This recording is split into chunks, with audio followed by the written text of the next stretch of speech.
Ishte ora 13:30, kur teksa fëmijët luanin në një sfungjer në kuzhinën e tyre shumë të varfër, Mirema Zislari, 40 vjeçe, pikasi tymin e zjarrit. Minutat ishin të tmerrshme dhe shumë tragjike.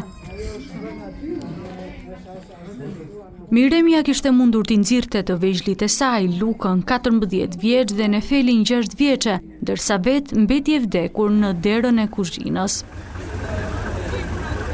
14 vjeçari Luka Zislari u gjente në gjendje kome jashtë banesës dhe sapo mbërriti në spital humbi jetën.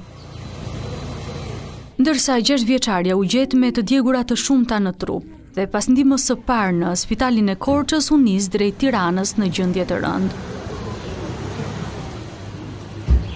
Maliqi u trondit nga ngjarja shokuese, ndërsa fqinjët tregojnë dinamikën dhe japin edhe një detaj tjetër shumë të rëndë, që të dy fëmijët ishin me spektrin autik. Për të mbajtur familjen, punonte vetëm kryefamiljari. Fëmijë ishin me autik. Të dy fëmijët, dhe djali dhe vajza. Vajza ishte më e vogël se djali. Djali ishte më këmbë, rritë vajza jo dhe aq. Ajo ka një krevat me syngjera aty dhe ata fëmijët trazonin zjarrin.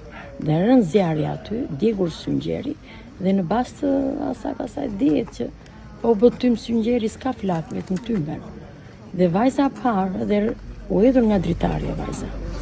Vajza hedhur nga dritarja, kurse ata të dy kishin tymë mundet të delin. Vajzën e shpëtovi, doli një zonjë aty, e shpëtovi ajo. Vetëm babai punon në familje. Ja, dhe bidem dru normal në gjithë në çfarë. Vetëm ajo aty punon. Ishin në kushte të vështira ekonomike, po thoni?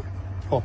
Këto janë pamjet brenda banesës ku banonte shumë e varfër familja Zislari. Çdo gjë e ndodhur brenda 4 mureve është shkrumbuar totalisht nga flakët, ndërsa mendohet që shkak të jetë bërë soba me drunga e cila mori flak sfungjeri. Por ende, grupi hetimor nuk ka dhënë versionin përfundimtar për shkakun e kësaj ngjarje tragjike.